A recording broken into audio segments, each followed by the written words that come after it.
Hello everyone and welcome to UFO Evidence. Today we're diving deep into some of the most compelling and perplexing UFO cases that remain unsolved, even after decades of investigation.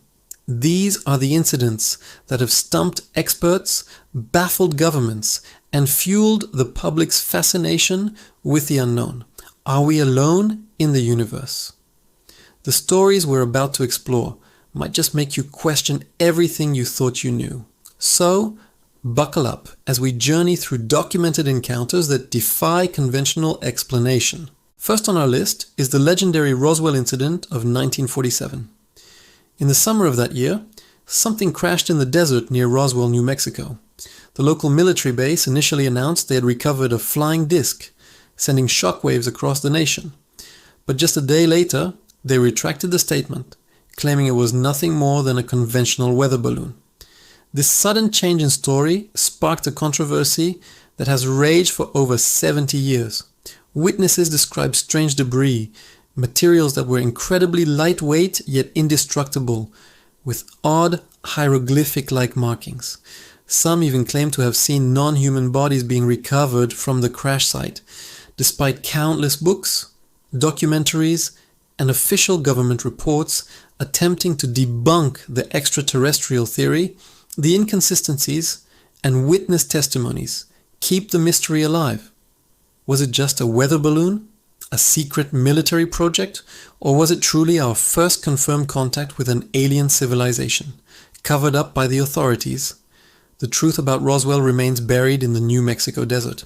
Next we travel to the United Kingdom for the Rendlesham Forest incident, often called Britain's Roswell. In December 1980, over several nights, US Air Force personnel stationed at RAF Woodbridge reported seeing a series of unexplained lights and a metallic triangular craft in the nearby forest. One of the key witnesses, Lieutenant Colonel Charles Holt, even made a now famous audio recording of the event as it unfolded. He and his men described a craft that maneuvered silently through the trees, emitting beams of light. They found physical evidence the next day. 3 distinct indentations in the ground where the object had seemingly landed, and radiation levels in the area were significantly higher than normal. Despite the multiple military witnesses, physical traces, and Holt's official memo detailing the encounter, no official explanation has ever been satisfactory. Skeptics suggest it was just the light from a nearby lighthouse, but the trained military observers, including a deputy base commander, insist they saw something truly out of this world. Let's move on to the Phoenix Lights of March 13, 1997. This is one of the largest mass UFO sightings in history. Thousands of people across Arizona, including the then Governor Fife Symington, witnessed a massive V-shaped craft estimated to be a mile wide, gliding silently over the state. It was dark, blocked out the stars behind it, and had 5 distinct lights.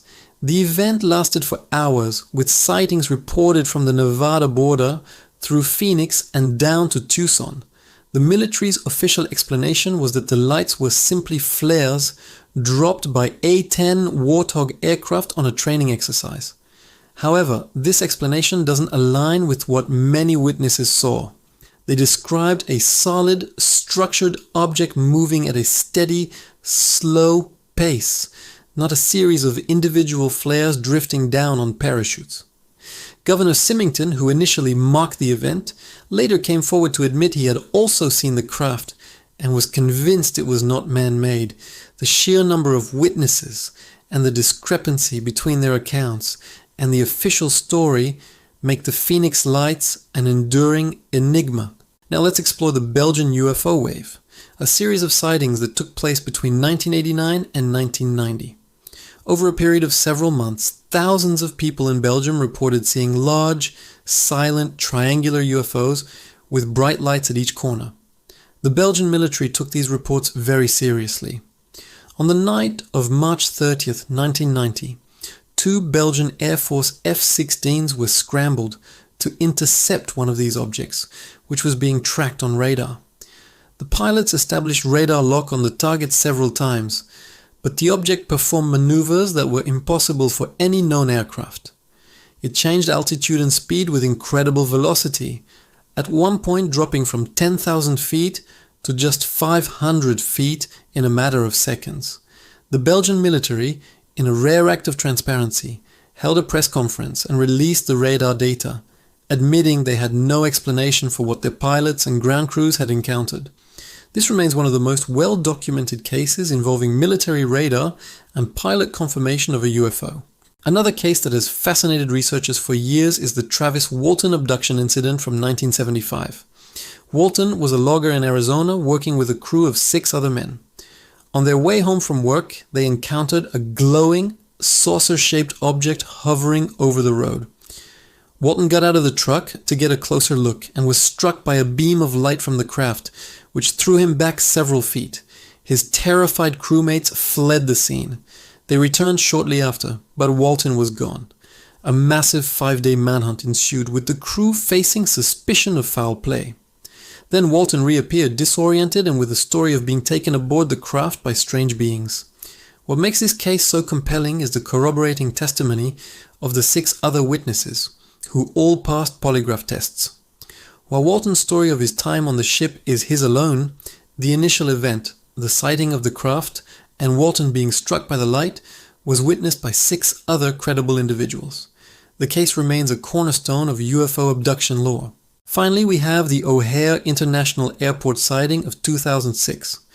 On November 7th, a dozen United Airlines employees, including ramp workers, mechanics, and a manager, witnessed a dark, grey, metallic, saucer-shaped object hovering silently over Gate C-17. The craft remained for several minutes before suddenly accelerating straight up, punching a perfect circular hole in the thick cloud cover above. The witnesses were all experienced aviation professionals who knew it wasn't a normal aircraft. Despite their reports, the Federal Aviation Administration, or FAA, initially claimed to have no record of the incident because the object wasn't seen on radar. They later attributed the sighting to a weather phenomenon.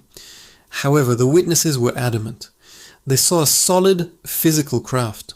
The Chicago Tribune investigated and brought the story to national attention, but no definitive explanation has ever been provided. It's a modern case that shows even in our highly monitored airspace, strange things can happen that defy easy answers. From military encounters with impossible aircraft to mass sightings over major cities, these cases represent just the tip of the iceberg. They challenge our understanding of physics, technology, and our place in the cosmos.